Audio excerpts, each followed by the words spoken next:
in Africa, activities humanists do in Africa. This is Humanist TV Africa, and we are sharing with you the activities that we do as humanists in different African countries. Have a look at what we do in Africa.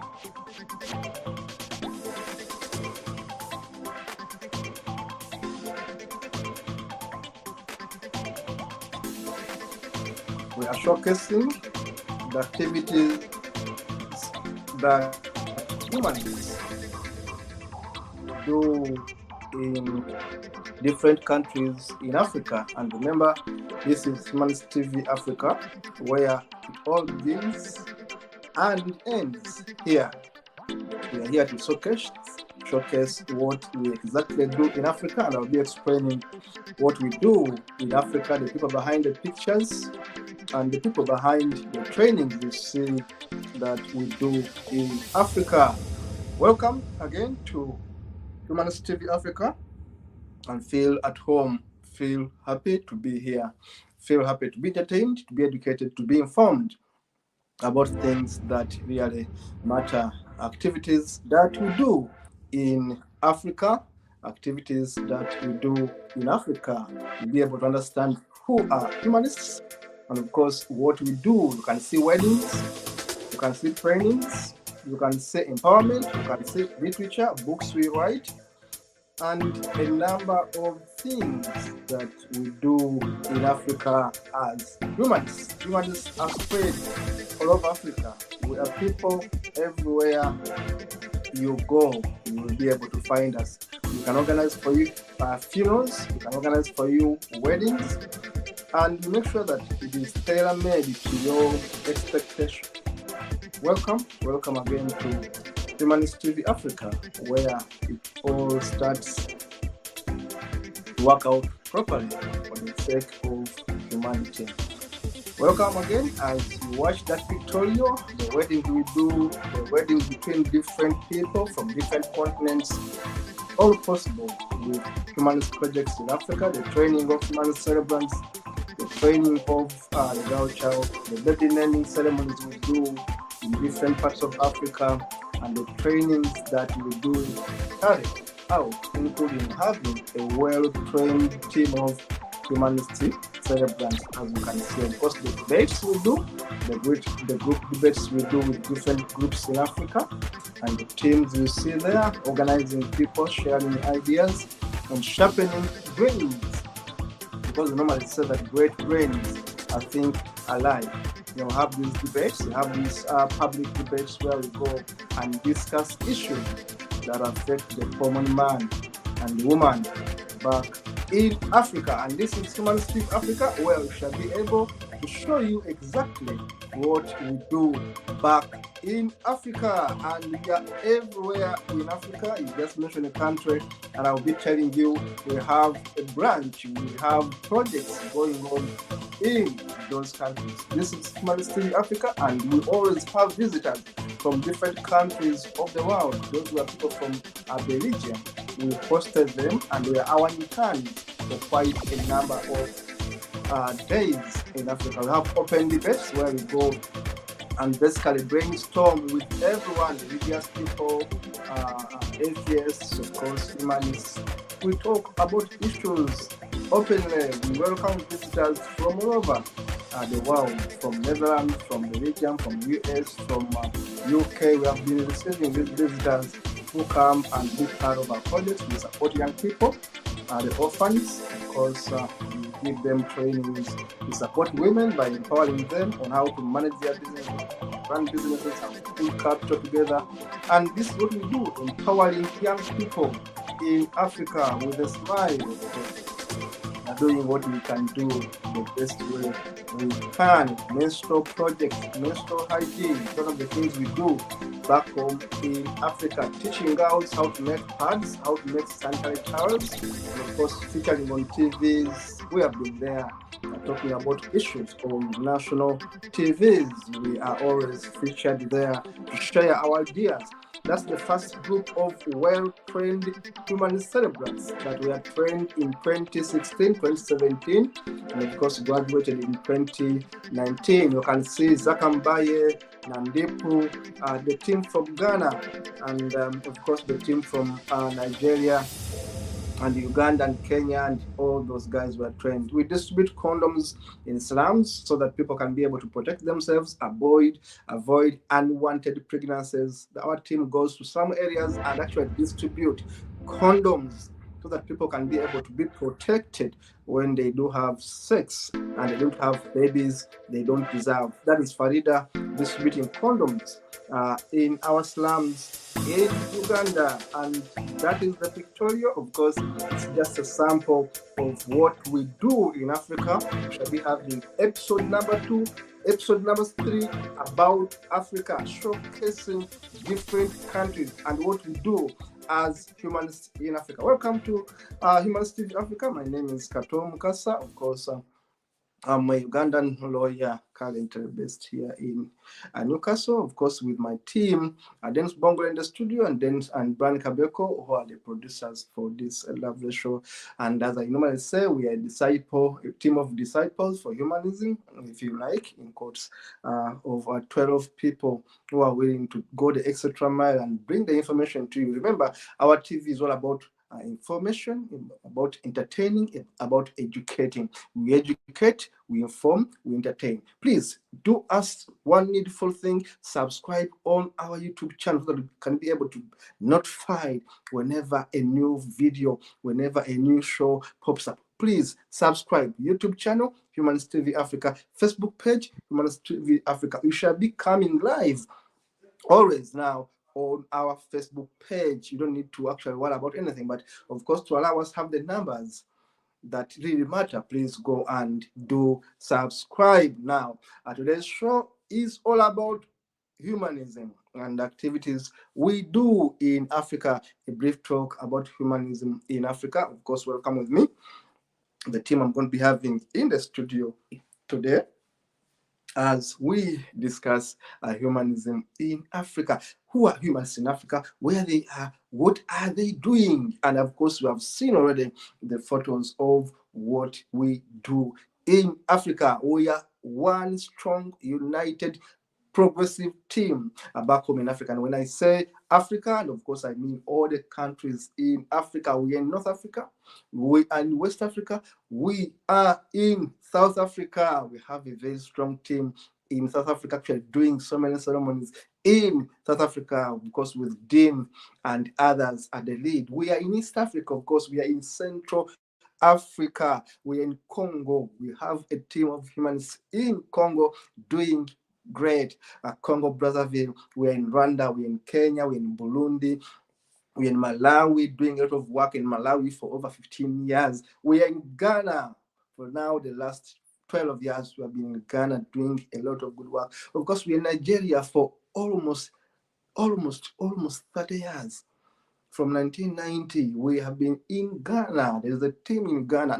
There's a team in Nigeria doing a great kind of work in Nigeria. Nigeria, I think, began organized humanism from 1992, around there, of course, with Dr. Tunde and other Leo Igwe and others coming together and do a lot of good work in Nigeria. So Nigeria has been a force to reckon with, just like Uganda. Uganda humanism began in 1990. You cannot imagine how many years are those. Uganda humanism has been there from 1990, and it got registered in 1996. I joined the Uganda Humanist Association in 1999, but they already registered themselves in 96. Right now, I'm the chairperson of the Uganda Humanist Association, but it began a long time ago, 1990. You can imagine many people watching me are younger than my association I'm leading right now. Now, that is humanism in Africa. We are spread all over and we do so many things. For the first time in the history of humanism in the world, we have what we call humanist schools. And they were begun in Uganda. We have humanist schools and we were begun in Uganda. And of course, I have to say, with the great support of British humanists, I always give them that credit with the greatest support from British humanists who supported the growth of the first schools of humanists in Uganda. And of course, that was uh, that was Mustard Seed Secondary School. Of course, there was Isaac Newton, and of course, there was the school that was owned, of course, still owned by the Uganda Humanist Association. And now, those three schools moved very greatly. That was from 2006, 2007, these schools were began and got registered by 2008 and began admitting students. Now, these schools, the schools I call humanist schools in Uganda, began in 2007 when they got fully registered, and now they have been doing a great work. The school, which is owned by UHASO, is called Fairview Secondary School. It was initially called the Humanist Academy Uganda. Now, these schools began 2006, got registered 2007, and trust me, they have taught hundreds of Ugandans. If a school began in 2007, just imagine how many years are those and how many people they have been churning out each year. Each of these schools is capable of producing 100 humanists, 100 students that actually are aware of humanism, each school. And as I speak today, Uganda has over 15 humanist schools that are well established. There are others which are struggling, but when I say that are well established, that have an address, that have buildings, I can count 1, 2, 3, 4, 15 humanist schools standing in Uganda. They have made a history. You cannot find a humanist school in all these other countries, to be honest. You cannot find a humanist school. Even where I am here in the UK, you cannot find a humanist school. Yet, actually, the British funded humanist schools in Uganda, and of course they were supported by Americans and Norwegians, and the Dutch, and all that. They combined effort, but the main people at the forefront towards starting human schools in Uganda were people from the British Humanist Association, and of course from the International Humanist Ethical Union. They began the support of human schools in Uganda. We started with Fairview Secondary School, then we had Mustard Seed, and then we had Isaac Newton schools in Uganda. As I speak right now, we have over 15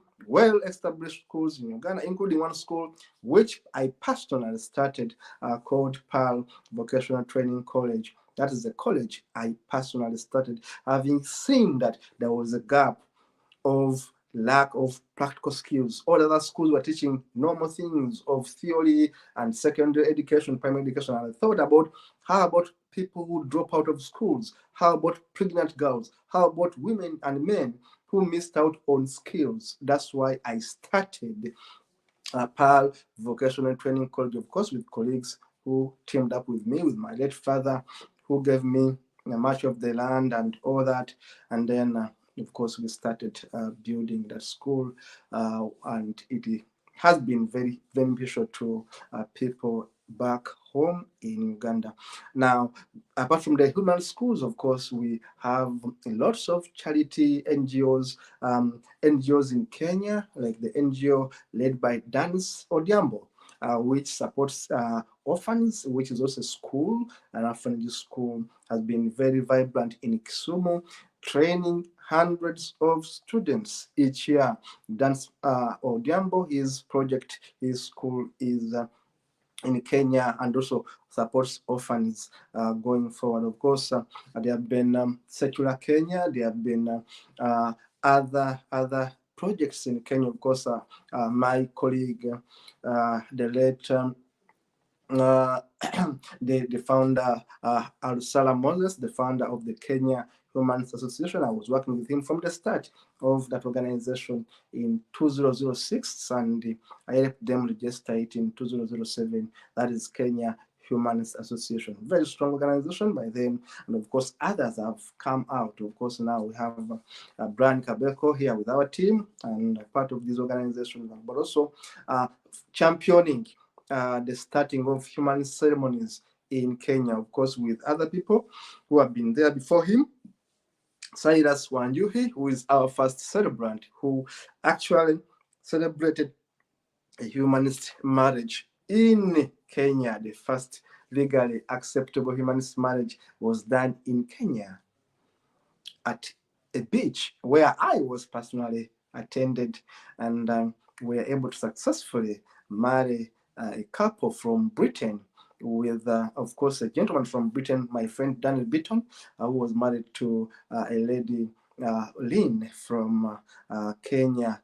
And that marriage was very successful, and it finally got recognized when they did the right thing by the government of Kenya. So we had our first humanist marriage in Kenya in 2019, and I attended that very marriage. I was live there, and I read a poem, and my brother, my comrade brother, celebrant Cyrus Wanjuhi, was the one who officiated on that ceremony. Now you can see we have been moving. It has been a tremendous job.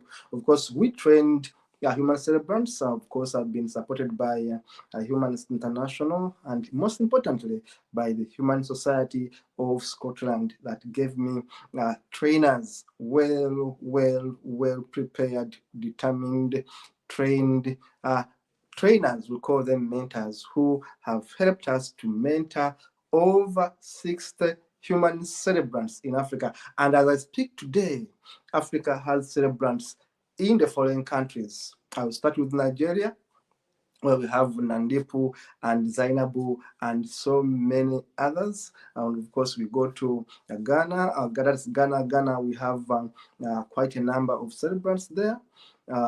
And then, of course, we have also had a humanist wedding in Ghana. By the way, we have had a humanist wedding in Ghana between Rosamund Maud and Michael.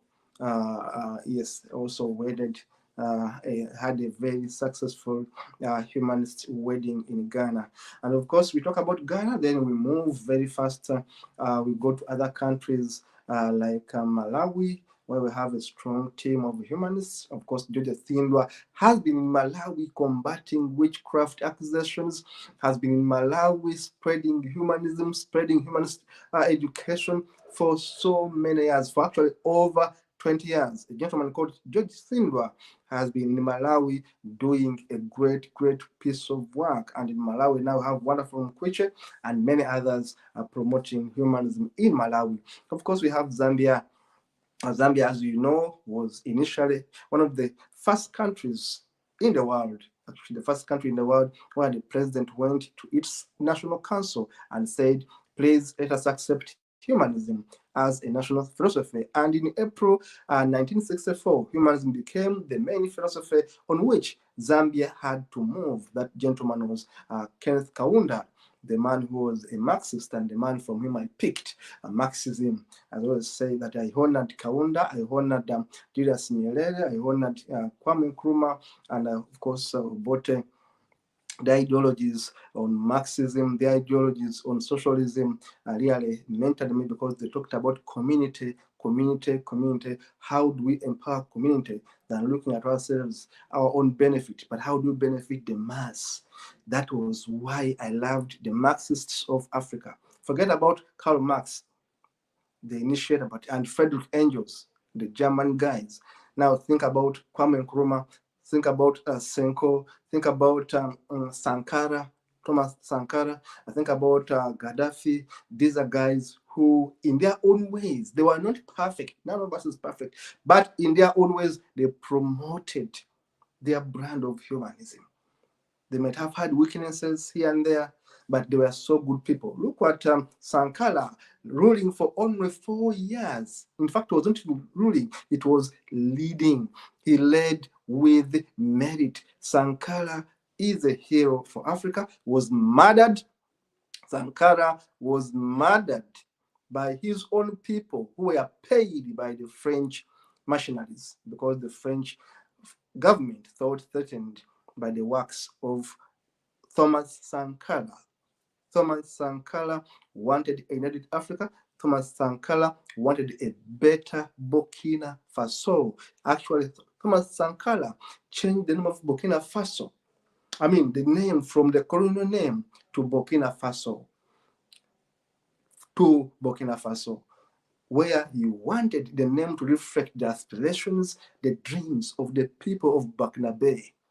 Now, Sankara, in the only 4 years he had, he managed to turn Burkina Faso into an Arab area with Arab land, which can be better for food, a land that was semi-desert was turned into a food hub. Just within 4 years, he made women leaders. He made women go to school. He improved education, improved immunization. He made ministers work. There was no corruption in Sankara's government. Only 4 years, and it was barely 35 years. Thomas Sankara was barely 35 years. Now, when you see Traore coming back now, 32 years, I'm a general, I'm a captain, taking over, having a coup in Burkina Faso, we think maybe we may have another incarnation of Thomas Sankara. But these guys, Thomas Sankara, Kwame Nkrumah, Leopold Senko, of course, we have Patrice Lumumba in Congo. We have, of course, Julius Nyerere, one of the best leaders this world has seen, is a man called Julius Nyerere of Tanzania. These guys modeled some of us into the philosophies we grew up with. Me, I grew up believing that Marxism and communism, not as actual communism, but socialism, there's a difference between socialism and communism. I thought socialism was a very good idea for us in Africa. Forget about Europe for now, but for us in Africa, people who live communal, people who value community wells, community playgrounds, community gardens. Us, Ujama, the Ujama of Tanzania, the Ujama policy, I believed in Julius Nyerere because he thought that people can progressively go together up than leaving many people down and the people getting elevated by capitalism. Now, the Ujama policy was my kind of thinking from the 1990s, 80s, when these guys were putting it on paper in Tanzania. These were Marxists. That's why up to now, I dare you and say, for me, Marxism was much more fair than capitalism, where people think about themselves. Someone wants to be so much rich, get the best car, get the best house, and out of that, stealing from public purse. Because if you have been working for that money, that's okay. But if you are stealing the way they are stealing our resources in Africa, then capitalism becomes doomed, cannot help us. Now, the Marxists thought about doing things the way the community can benefit. It was a kind of socialism, which is branded African socialism, where you leave no one behind, where you have free education, where you have free treatment for the sick, where you have free public transport. I dare my producers in the studio, Donis Bongole and of course Brian Kabeko, whether they have ever traveled for free in a bus. Yet I have ever traveled for free in a bus. I have ever traveled for free in a bus in Uganda. Because at one point, there were free public transport in Uganda. Now, when I talk about socialism, I know what I mean. Not this capitalism. One man owns 100 buses in Uganda, global coaches. One man, one family owns 100 buses in Uganda. Some of you know this, and it's a fact. One family owns 100 buses in Uganda, and they supply the entire western route. And I use them because I come from that side. Now, you can imagine that kind of capitalism. One man is so rich, and the majority barely can afford a bicycle. And everyone says it's okay, it's fair to be so rich. But again, when you go to countries like Netherlands, I've gone there. When you go to countries like Norway, I've gone there. When you go to Finland, when you go to Iceland, you will see a difference. You will see countries that are in between, so mixed, that the gap between the rich and the poor is so low in these countries. I've been there. I've gone to the US and I've been so much disappointed going to the America and see the poverty, the restlessness, the disappointment in America and say, what the hell is this so-called number one country in the world with so many desperate people abusing drugs, sleeping on streets? Which type of capitalism is this? And then when you go to Norway, you say difference. When you go to Iceland, you say difference. Go to Denmark, say difference. Go to Netherlands, say difference. See a people happy. Simply Google and see the most happy countries in the world. The countries I've mentioned will feature. Why? they have a different brand of capitalism, a different brand of capitalism, not the one practiced in the US, a different brand. Simply go to Denmark, you see difference. Go to Netherlands, you see difference. How people are happy. The gap between the rich and the poor is so small. But come to Uganda, stupid, poor country I come from, and see few people who are so rich. But why are they rich? They are stealing from public resources. Politicians are the richest. You can dare me. Simply do a research in Uganda. People who are connected with the ruling class are the richest, and they are few. They don't even make 5% of the population. They don't even make 5% of the population, but they are so rich. Now, which type of governance is this? So when you talk about humanism and the projects we're doing in Africa, the projects are basically addressing the inequalities that government of Uganda, government of Kenya, government of Nigeria has put in place. The inequalities, the failed system of education, of supply of services. Today at Pearl, I'm thinking about starting a clinic that is going to actually be a model school for nursing. This is what I'm planning with my team. We want to start a clinic that is going to teach nurses, a school, a simple medical school for midwifery. Why? We want to help government address the challenge of nurses in Uganda. This is what we want to do at Pearl. Now, humanists begin doing work that are being done by government. Why? Because our governments in Africa are so selfish. Each president and his cronies are thinking about self-aggrandizement. They are thinking about how much do we steal from this budget this year. They are thinking about how much millions, how are we getting from the minerals as individuals, not as community. And this is how Kagame of Rwanda beats them, if you dare to ask me. I've gone to Rwanda several times and I love Rwanda. It may have its own problems, but I love Rwanda. At least the style of leadership, they may be harsh, but when it comes to bridging the gap between the poor and the rich, Kagame is trying. You don't simply steal public funds in Rwanda and you survive. The roads are good, the hospitals are working, the schools are working. That is Rwanda, small country, but well managed. Because the leadership in Rwanda is humane in a way. They may have their own weaknesses, not 100% correct, but at least they try to respond to the people needs. Compare Rwanda and Uganda and see infrastructure, schools, hospitals. See that Rwanda has the wealth of the nation serving the people. That's the humanism we want to spread back home in Africa. Go to Botswana, you will be surprised. I've been surprised with Botswana. Beautiful country, beautiful reserves. Anyone can Google it. Botswana, very, very beautiful, well-managed country. Now you find that the government is responding to the needs of the people. Now you talk about South Africa, they are trying, but again, racism becomes a problem. Apartheid is still a problem there, but again, they have the best universities, they have the best infrastructures, but still they need to bridge the gap between the rich and the poor. And Linda always talked about these problems in South Africa, and rightly so, that they must be addressed. That, of course, Mandela somehow didn't fulfill the promises he gave to the South Africans, because still there is a lot of inequality back in South Africa. Talk about Ghana.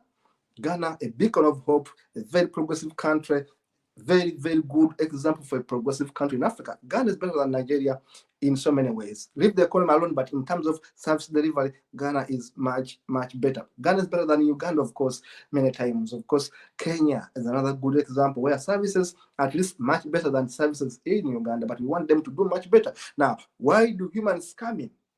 Because there are glaring gaps. Look at Congo, the richest resource-wise country in the world. The richest country when you talk about resources. Anyone can Google it. Kenya has Congo has the wealth. But again, despite their wealth of minerals, of resources, of rich soils, Congo has the poorest population in the world. At least when you rank person to person. And then the gap between the so rich in Congo and the so poor in Congo, you cry. that these guys who supply the coltan, the minerals, whatever we used to have these phones, actually these guys in Congo cannot even afford to hold a phone. Yet all this wealth, all this gold, all these minerals come from the Congo. Now we have a humanist chapter in Congo, but I tell you they are struggling. That we have been helping them to buy mosquito nets in Congo when this country is damn rich in resource-wise. And Patrice Lumumba was killed because he wanted to put Congo in the right place. And then what happens? He's executed. And all of you know who actually killed Patrice Lumumba. Now, these are things we talk about as humans because we think they are not fair. Why should we be killing Thomas Sankara, a young man, barely 35 years, killed for loving his people? And then these coups, the endless coups in Africa, in Mali, in Niger, the endless coups that are happening in Africa don't help humanity. And of course, we talk about the wars now, talk about Gaza and Palestine is a war which is senseless, which is a war of ego that doesn't save humanity, but actually destroy humanity. Now, when we go back to Africa, humanist politics in Africa, I'm simply giving you a layout. Why do we need to intervene as humans in Africa? Why? Because governments in Africa have failed. You don't need a humanist school in the UK, to be honest. UK has the best schools. Has the best schools. I will say that 100 times. UK has the best schools, has the best education. When a child is here, the child will study, and the child will have a better future. Now, there's no need of having a human school in UK because the schools are trying to be responsive to the challenges of the children, of the students. And the school administrators listen to the parents. In the UK, as we saw in the survey, over 51% are non-religious as I speak today in the UK. 51% are not believing in any God. In the United Kingdom, the recent survey says so. Now, why would you need a human school in the UK? You basically need a human school in all corners of Nigeria, where Boko Haram is slaughtering people like hens. You need human schools in Nigeria, and I agree with you, Nanduipu. You need human schools in all facets, all corners of Nigeria. Teach them how to think, not what to think. So they begin knowing that witchcraft does not work.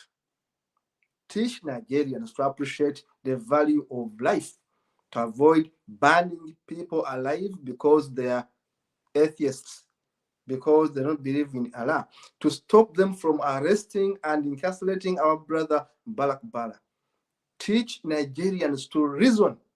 Therefore, take to them as many human schools as possible. Take to them as many critical thinking programs like this one, as many as possible. Take these programs to Nigeria. They need this information. Now, that's why we say that humanism is the only way to save Africa from oblivion. And that's why I'm proud with the people that partner with us to have this TV on. The few people that partner with us, that support us to ensure that we continue serving you. These people are the heroes of humanism in Africa. The people have been supporting our projects in Africa. The people behind the human schools in Africa, we are doing a great job. The people supporting all these NGOs in Africa, you have been doing an incredibly smart job. Well done. Because without you, we would not be here talking. Today, you see, I'm putting on a t-shirt of my organization. I don't know whether Dennis can actually show it to you much closer. This is my organization. Started in 2007. It has been going on for all those years, from strength to strength. This is the Humanist Association for Leadership, Equity and Accountability, which I started with colleagues in 2007, and I got it registered on the 19th day of February 2008. And we've been working, we have empowered hundreds and hundreds of children who are now men and women in Uganda. We have trained and paid school fees for orphans. Today I can point out that doctor you see we paid school fees for that doctor. That lawyer you see, we paid school fees for that lawyer. That journalist you see, we educate that journalist. It is us, Halea. But Halea again didn't work in isolation. Halea, my organization, didn't work in isolation. Actually, in fact, my organization worked with BHA, the British Humanist Association, worked with IHEU, the International Humanist Ethical Union, but most importantly, worked, of course, with American Humanist Association, and we worked with the Canadian Humanists. But most importantly, our main supporters, our main funders for so many years were the Norwegian Humanist Association. Through them, we were able to sponsor hundreds of students in Uganda. Today, I can point out that one doctor there, that lawyer there, that journalist there is courtesy of the support we got from the Norwegian Humanist Association. Now, you can imagine we have churned out humanists in Nigeria simply because we partnered with people beyond Africa. That's why I normally tell Africans that there's no way you are going to say you remove it alone. You are telling a lie. We need each other. We need partners across the globe. We need to learn how to work with them. We need to be accountable. The word accountability is the most important thing. We need to be accountable. When they give you money to do work, please do the damn work. That's how I've been able to survive. For years, we have been able to survive because in my organization, we do deliver. Now, this is what we expect from Nigeria, from Ghana, from Malawi, from Tanzania, everywhere in Africa. Once we begin delivering results, trust me, donors are going to come because they see value for money. We have been giving value for money. And I trust me, when you trust humanists can deliver. Now, the only way to go forward for Africa is to embrace humanism. Humanistic education, humanistic philosophy, humanistic culture. Our culture is well defined in our declaration. The Amsterdam Declaration defines the culture of humanists. They love for one another, they love to be accountable, they love to be responsible, including being environmentally aware, the 10 commitments, the altruism, the social justice. That is us. Those are humanists. Now, I encourage you to do research about humanism, what it means, and what we do in Africa, and also ask yourself a question: how can I be of help? If you're watching us and you want to help humanists in Congo, I can give you their contacts because I know them. If you want to help humanists in Malawi, simply send us a message. We shall tell you in Malawi, go to this NGO. If you want to help humanists in Zambia, we will tell you who to contact. Humanists in, of course, we have humanists in Ethiopia. We have, I've been to Ethiopia personally. We have, of course, humanists in Nigeria, as I said. We have humanists in Rwanda, humanists in Burundi, in Tanzania. I was in Tanzania several times. They have a strong humanist organization in Tanzania, led by my brother Mutazilika, a free thinker, Samsam, Sah, as I call him, doing great work. Actually, they are doing a program called STEM, scientific, technology, engineering, and research. They're having a project called STEM. They've been working towards making a car. Very interesting people in Tanzania, the humanists. If you Google them, you'll see what I'm talking about. So we have all these projects in Tanzania, all these projects in Kenya. Kenya has been doing very well, of course. So we have very vibrant humanists in Brian Kabeko. That one we support 100%, and we know is going to do a really very good work. And of course, we have so many humanists in Uganda. I haven't mentioned them, but of course, when you Google Uganda, you'll know that it is the leading force in Africa. I speak it without fear or favor. Uganda still is the leading force in Africa. It has the best human schools. Of course, they are nowhere in Africa apart from Uganda. Maybe a few, one or two in Kenya, coming up and struggling, which needs help, of course. But Uganda is doing quite a good job at doing a lot of activism. We have thousands and thousands of humans in Uganda. You'll be surprised when you come to Uganda because tell me, guess you what? Tell you what. We have been training humans in all these schools. Now imagine each school churning out 100 humans each year for the last 15 years. Just imagine how many people know humanism in Uganda. They are quite many, and it makes us happy because we know that with time we are going to take over. And this is where I'm going to end on this submission for today. I was talking with my brother in Zimbabwe, Tawia Chinama, who is a strong humanist, strong humanist, who is also a panelist on this TV, who is a director on this TV, Tawia Chinama, and is running a humanist project called Soda in Zimbabwe. And Tauya Chinama has dreams, has been a politician, he has been competing, has dreams to take leadership for Zimbabwe. And of course, all of us are saying, we are going to support you because you want humanism to take over. You want presidents, you want politicians, member of parliament, councillors who speak our language. Who speak our language? Who speak our language? For example, the UK has over 100 members of parliament who say, I am a humanist, who say, I'm an atheist. Over 100 members of parliament in the UK parliament. In the UK parliament, actually say, I am a humanist, or I am an atheist, or I don't believe in these things called fairy tales of Jesus and Allah. Now, that's why countries like UK are progressing. Go to Netherlands, you'll be surprised. I've been there, of course. Go to Finland, go to Iceland, I've been there. Go to Norway, you'll be surprised to see the quality of leadership. Go to Finland, where you find ladies ruling, ladies managing affairs of the country. You know, Schengen area is full of women and men that are progressive, that are humanistic oriented in nature, that look at people as people, that want to serve people. Vis-a-vis Africa, where we have misrulers, we have dictators, we have thieves and hyenas, we have given the powers to rule us, not to govern us, not to lead us. These are thieves ruling us. Now we need humanists to take over. We need humanism to take over. Humanist-oriented politicians who can say this is wrong, who can say we need service delivery, who can say capitalism without a human face is a farce, is wrong, is bad. Now, this is what we want to do in Africa. Humanist projects in Africa are quite many. I've mentioned the countries, I've mentioned projects they are doing in Nigeria, of course, Leo Igwe and this team have been, of course, working on witchcraft accusations for some time.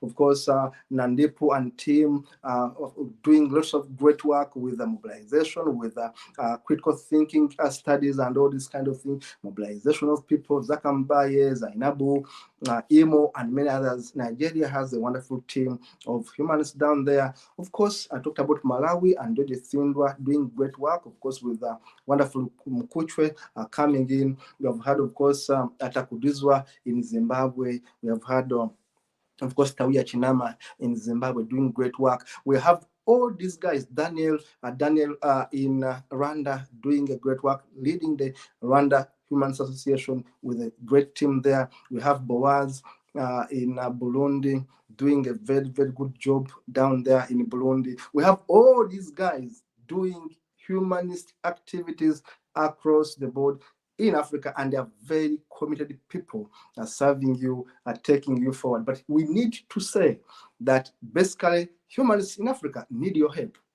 Humanists in Africa need your help. If you are a humanist, you are a non-believer, you don't believe in these stupid fairy tales of things we don't actually have evidence about, and you are tired of the nonsense of prayers that don't work, miracles that don't work, stage managed miracles in these fake churches, mushrooming all over Africa. You are tired of this nonsense.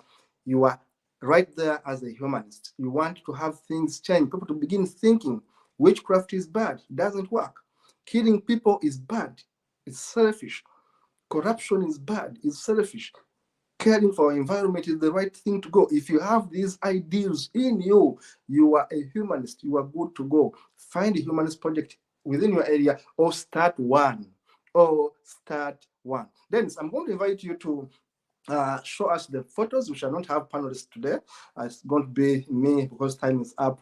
Show us the photos. I'll be explaining the photos and we wind up. Dennis, please, and Brian, show us the photos, and then we shall be able to wind up this great show for today. Talking about humanism in Africa, here we are showcasing you what we do in Africa. We've been there since 1990, doing great works in Africa. Let us have the photos, Dennis, if you can hear me. And Brian, please let us showcase the photos, and then I'll be explaining them one by one, but of course very fast because there are many, and then we shall be able to wind up for today, and we shall be able to see you tomorrow. But remember to subscribe to our YouTube channel. Remember to like, to share, invite so many people to come and watch us, to come and see what we have to deliver to the world, and that we want to change the trajectory of Africa. Dennis, if you can hear me, the producer, may you please play the photos for our viewers to be able to see. That is a school in Kasese led by Bambale. Bambale has been doing a great work since 2007.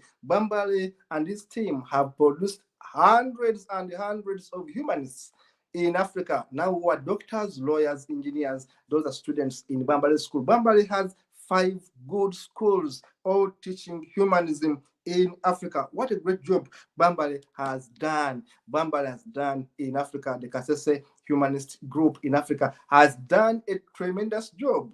And kudos to that project, the Bizoha. All those are Bambale projects, Kasese Humanist Orphans, where he is teaching humans. That is a young man, Godfrey Mwanguzi, who is managing the Eagle View Humanist School, which actually we helped to register just a few weeks ago. They have been given mattresses. They are handling girls who cannot stay far away from school and giving an education to these young people. See what Mwanguzi is doing, providing bicycles to students to be able to go to school. You can see girls riding a bicycle. This is a good thing. Boys riding a bicycle to go to school, and the school is helping these students. This is Pearl Vocational Training College, the school which I started, where we have been training graduates in vocational schools, things to do with cookery, bakery, of course, computer studies, tailoring, things to do with hairdressing, things to do with fashion design. That is the school. And in that school, we are taking over girls that have been rejected, pregnant mothers, pregnant teenagers. We take them on and we give them an education. That is part of our staff that teach at Pearl Vocational Training College. That is the students that we teach at Pearl Vocational School. It's a school I began where I come from, and has been empowering hundreds and hundreds of people, including community people, because we help community women to come and study, and we give them certificates, which are basically recognized by the Ministry of Education, because we are registered by BTM, the vocational training wing of the government of Uganda. Those are our teachers that do the teaching at Pearl Vocational Training College. We teach computer science to our students. We take on women that have been rejected by society, especially pregnant young mothers. We give them a future. We've been training them since 2016. You can look at them, and you don't say, don't put on whatever you want. They put on they cover their heads if they want, but they put on a uniform and they're smart. We have been receiving visitors from all over the world. In those photos, those are visitors from Netherlands who had come to support our project. They come and give us some bit of internship.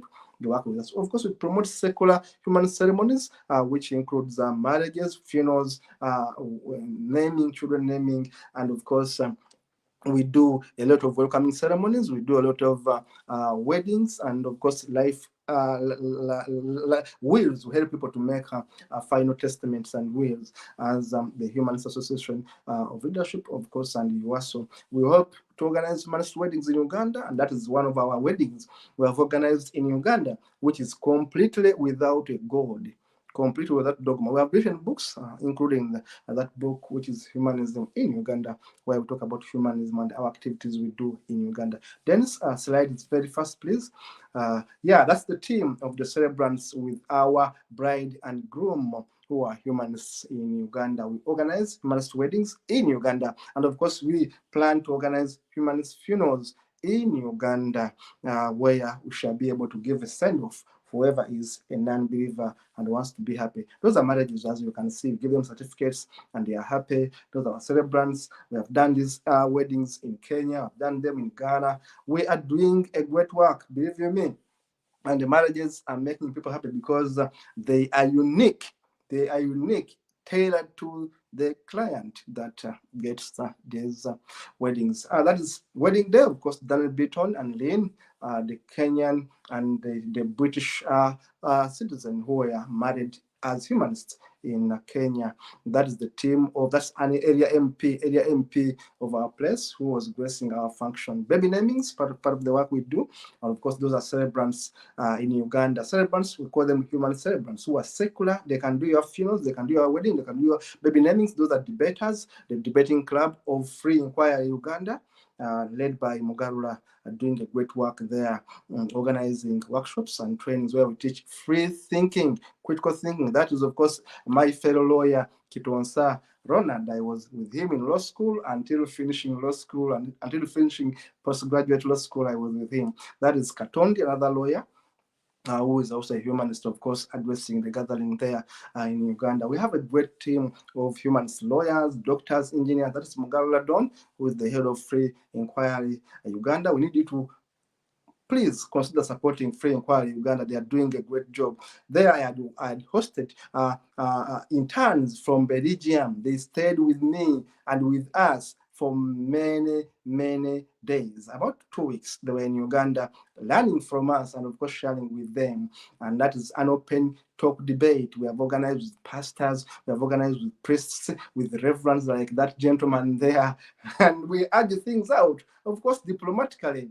And we end up agreeing to disagree. That's my team, again from Belgium. Belgium sent me 3 different sets of teams in 3 different years. I love Belgium. Belgium University was sending me students to come and learn from us in Uganda. And you can do the same. You can also have an exchange program. They were teaching people to be productive. Of course, we're teaching women to start income generating activities and how to manage their businesses. You can see our trainer there doing it. Farida and Val, of course, doing a great work, empowering young girls in the slum areas of Kampala. We have been working as Halea for many years. Of course, menstruation kit, helping women make their own menstruation towels. We call them menstruation towels, of course, sanitary pads, which are tailor-made, which are handmade, reusable sanitary towels. I do go to TVs and I do talk a lot on Ugandan TVs. I've been there for over 15 years talking on TV and, of course, radio in Uganda, and of course, writing newspapers. I've been doing my humanism in terms of that. That is the first team of well-trained human celebrants drawn from Africa. One is Alusala, the late now from Kenya. The other one is our colleague from Nigeria, Nandip, and of course, Zakembai from Nigeria. Of course, you can see from Ghana, you can see from Uganda, Kiketa, you can see Viola from Uganda, you can see Susan from Uganda. This is a team. We selected just a few of the members we trained as the first humanist celebrants in Africa. And the team right now has been there for the last 3 years doing a great job. That is our trainer, that is our reproductive health officer, distributing condoms in the slums of Kampala, telling women to please use condoms, telling men to please use condoms, avoid having unnecessary babies, and avoid getting HIV. That has been our work in the slums of Kampala. We go to restaurants, we go to bars, we go to lodges and hotels, and we distribute free condoms. We have been working with the Ministry of Health, the Department of Sexual and Reproductive Health, to distribute these condoms to slum areas of Uganda. These are the activities we do as humans in Africa, and we are widespread. I've mentioned all the countries that we are in. Maybe I've even skipped some countries where we are in, but of course, trust me, when you Google us, you're going to find us. Please consider supporting this television by doing the needful, by sharing our link. It's called Humanism TV Africa. Take the best message you can deliver to your child today. When your child watches this TV, trust me, you are going to be blessed, as the Christians say. You're going to have it better because this child is going to be informed, is going to grow up critically thinking, rationally as an adult. We want to stop having adults that think like children.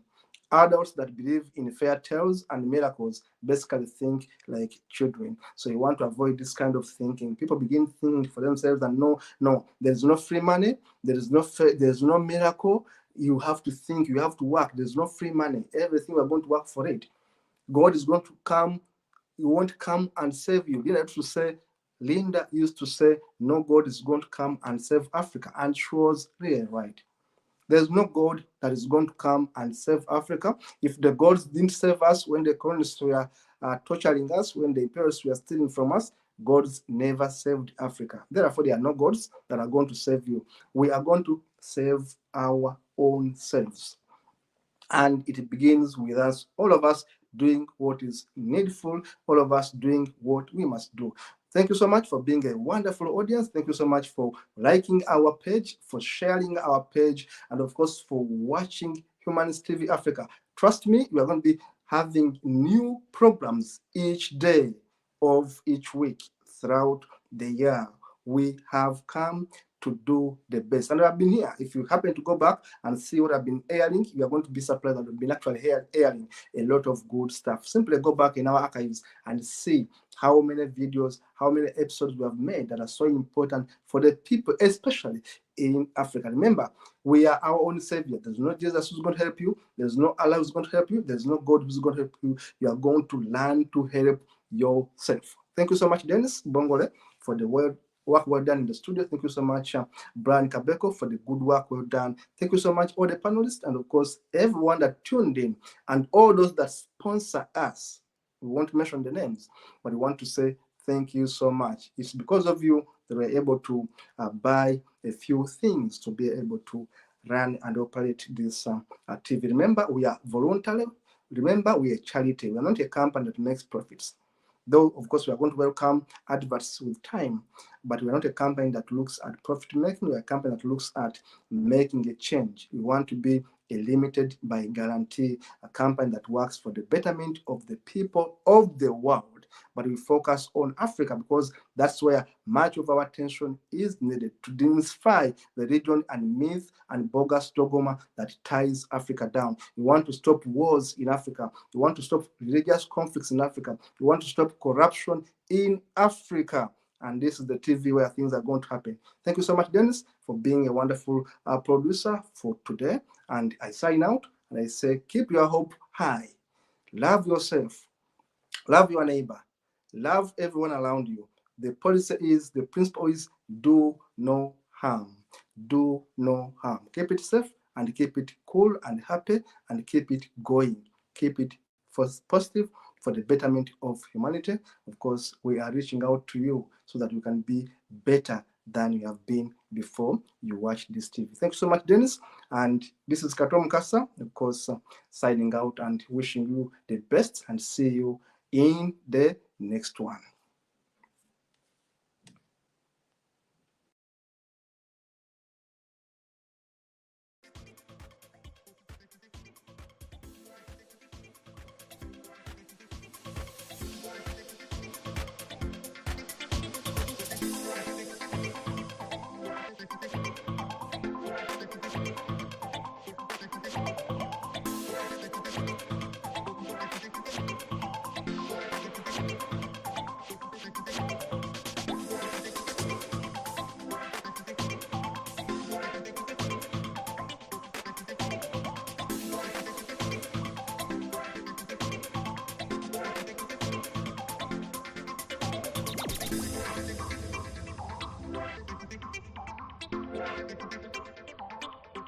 Thank you.